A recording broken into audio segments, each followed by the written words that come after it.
സർവശക്തനായ ദൈവത്തിൻ്റെ അതിപരിശുദ്ധ നാമം അതിയായി മഹത്വപ്പെടുമാറാകട്ടെ. കർത്താവിൽ പ്രിയ ദൈവമക്കളെ, നിങ്ങൾക്കേവർക്കും പുനരുത്ഥാന ദിന ആശംസകൾ നേർന്നുകൊണ്ട് പ്രാർത്ഥനയോടെ അല്പസമയം പുനരുത്ഥാന സന്ദേശം ശ്രവിക്കാം. അതിനായി തിരഞ്ഞെടുത്ത ഒരു തിരുവചനം വിശുദ്ധ മത്തായി എഴുതിയ സുവിശേഷം അധ്യായം 28 വാക്യം 5-6.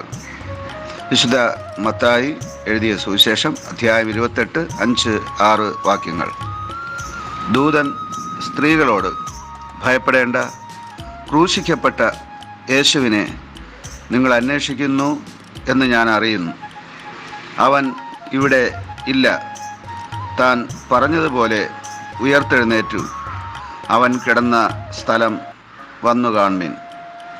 കർത്താവിൽ പ്രിയരെ, നാം വായിച്ചു കേട്ട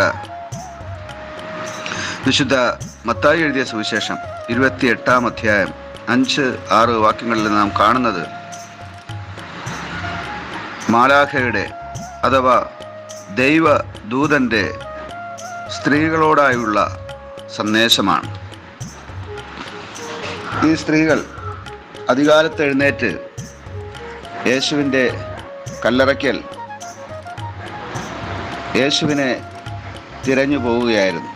കാരണം യേശു ജീവിച്ചിരുന്നപ്പോൾ പല പ്രാവശ്യം അരുളി ചെയ്തിരുന്നു, അഥവാ വെളിപ്പെടുത്തിയിരുന്നു, താൻ 3-ാം ദിവസം ഉയർത്തെഴുന്നേൽക്കുമെന്ന്. ആ കർത്താവിൻ്റെ വാഗ്ദാനം അവരുടെ മനസ്സിലുള്ളതുകൊണ്ട് യേശുവിനെ ജീവിച്ചിരുന്നപ്പോൾ അനുഗമിച്ചിരുന്ന കുറേയേറെ സ്ത്രീകൾ ശബത്ത് കഴിഞ്ഞ് അവർ അതികാലത്ത് അഥവാ ഞായറാഴ്ച ദിവസം അതികാലത്ത് യേശുവിനെ അടക്കിയിരുന്ന ആ കല്ലറയിലേക്ക് പോവുകയാണ്. അവിടെ ചെന്നപ്പോൾ സംഭവിച്ച കാര്യമാണ് വായിക്കുവാനിടയായത്. യേശുവിനെ അന്വേഷിച്ച് ചെന്ന ആ സമയം അവിടെ ഒരു ദൈവദൂതൻ കല്ലറയ്ക്കലുണ്ടായിരുന്നു. ആ ദൈവദൂതൻ ഈ സ്ത്രീകളോടായി ആദ്യം പറഞ്ഞത്, നിങ്ങൾ ഭയപ്പെടേണ്ട എന്നാണ്. തുടർന്ന്, ക്രൂശിക്കപ്പെട്ട യേശുവിനെ നിങ്ങൾ അന്വേഷിക്കുന്നുവെന്ന് ഞാൻ അറിയുന്നു. അവനിവിടെ ഇല്ല. താൻ പറഞ്ഞതുപോലെ ഉയർത്തെഴുന്നേറ്റു. അവൻ കിടന്ന സ്ഥലം വന്നു കാണുമെന്ന് ഒരു സന്ദേശം നൽകുകയാണ്. ദൂതൻ പറഞ്ഞതനുസരിച്ച് ഈ സ്ത്രീകൾ യേശു കിടന്ന അഥവാ യേശുവിനെ സംസ്കരിച്ചിരുന്ന സ്ഥലം പോയി കാണുകയും അഥവാ ഒഴിഞ്ഞ കല്ലറ കാണുകയും തുടർന്ന് സന്തോഷത്തോടെ യേശുവിൻ്റെ ശിഷ്യന്മാരോട് ആ സന്ദേശം, അവൻ ഉയർത്തെഴുന്നേറ്റു എന്ന സന്ദേശം അറിയിക്കാൻ പോയി എന്നാണ് നാം കാണുന്നത്. യേശു ഉയർത്തെഴുന്നേറ്റിരിക്കുന്നു. അതെ, ഇന്ന് എന്നതുപോലൊരു ദിവസം, അഥവാ വിശുദ്ധ ദിവസം, ഞായറാഴ്ച ദിവസം യേശു അതികാലത്ത് ഉയർത്തെഴുന്നേറ്റിരിക്കുന്നു. യേശുവിൻ്റെ ഉയർത്തെഴുന്നേൽപ്പ് അഥവാ പുനരുത്ഥാനം തിന്മയുടെ മേലുള്ള നന്മയുടെ വിജയമായിരുന്നു. അസത്യത്തിന്മേൽ ഉള്ള സത്യത്തിൻ്റെ വിജയമായിരുന്നു. അഥവാ യേശു സത്യമായിരുന്നു. സത്യത്തെയാണ് അവർ കുഴിച്ചിട്ടത്. എന്നാൽ സത്യത്തെ അധികം നാൾ മൂടിവെക്കാൻ കഴിയില്ല എന്ന് യേശു തെളിയിച്ചു. ഇതാ സത്യം ആയ യേശു 3-ാം ദിവസം ഉയർത്തെഴുന്നേറ്റിരിക്കുന്നു. യേശുവിൻ്റെ ഉയർപ്പ് അന്യായ വിധിയുടെ മേലുള്ള ദൈവത്തിൻ്റെ ഒരു ന്യായവിധിയുടെ ആയിരുന്നു. 5 കോടതികളിൽ 6 പ്രാവശ്യം യേശുവിനെ വിസ്തരിച്ചപ്പോഴും അവൻ ഒരു തെറ്റും ചെയ്തിട്ടില്ല എന്നാണ് കണ്ടത്. എന്നിട്ടും യേശുവിന് ന്യായം ലഭിച്ചില്ല. അതുകൊണ്ട് തന്നെ ഇതാ സ്വർഗീയ കോടതി അതിന് ഒരു മറുപടി നൽകിയിരിക്കുന്നു.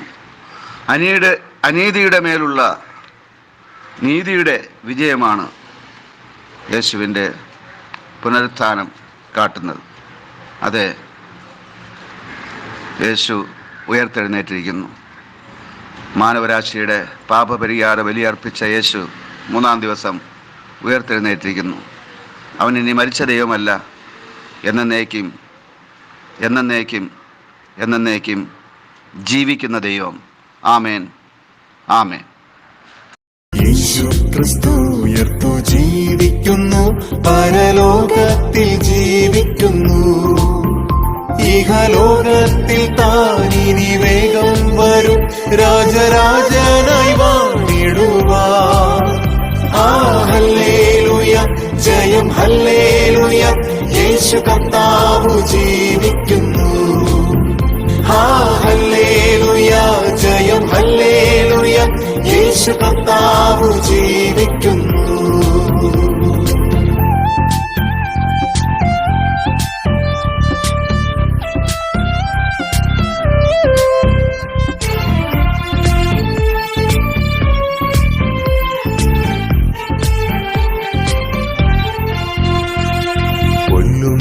മരണത്തിൻ ഘോരതര വിഷപ്പല്ലു തകർത്താകയാ.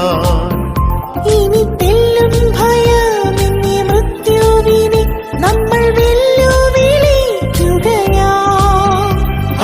ഹല്ലേലൂയ, ജയം ഹല്ലേലൂയ, യേശു കർത്താവ് ജീവിക്കുന്നു. ഹല്ലേലൂയ, ജയം ഹല്ലേലൂയ, യേശു കർത്താവ് ജീവിക്കുന്നു.